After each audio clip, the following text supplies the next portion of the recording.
Hey Bernie, Tim Handren, your mayor here. Today is Wednesday, May 11th.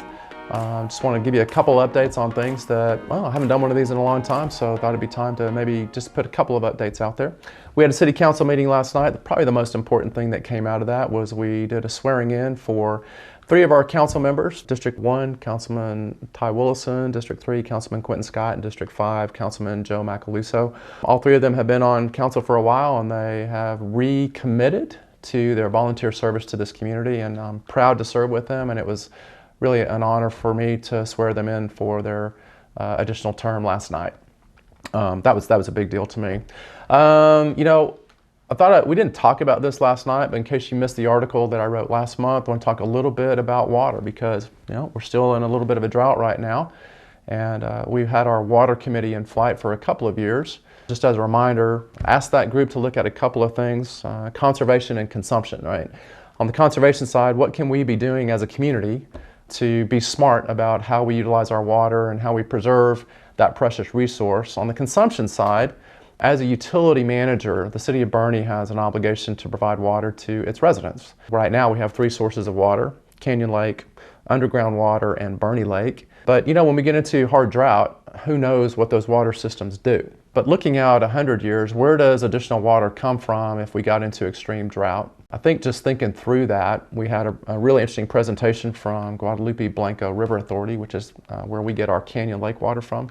There's no new water sources being produced, and the only source of water that we can be thinking about long term is really going to be piped in. I'm thankful that we have a team that's working on this and looking at all of our options on a long-range planning basis, from our city staff to all those adjacent to us and counties and other water systems. I think that we just need to be really, really smart as we look long term. I know in some parts of adjacent counties, they're looking at piping water from Gonzales County all the way down south of San Antonio. We have our water sources.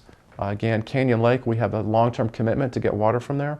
That doesn't guarantee that we have water. If we have a serious drought like we had in the 50s with the population that we have today, would that challenge those water resources? And I think it would. You're going to hear more about water. Our water committee is continuing to try to put together their long-term plan.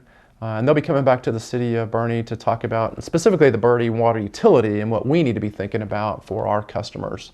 And then as we're coming into summer break for the schools coming up, I just want to send out a big shout out to the Boerne ISD School District and all the faculty and staff and all the students and parents. What an incredible gift Boerne ISD is to our community, and it's what makes our community so special in many ways and so desirable for so many people.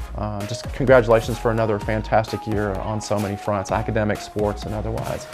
So as we do go into this summer break, I hope all of you have fun vacations planned, and we'll be talking to you more as the world turns with the city of Boerne. Have a good day, everybody.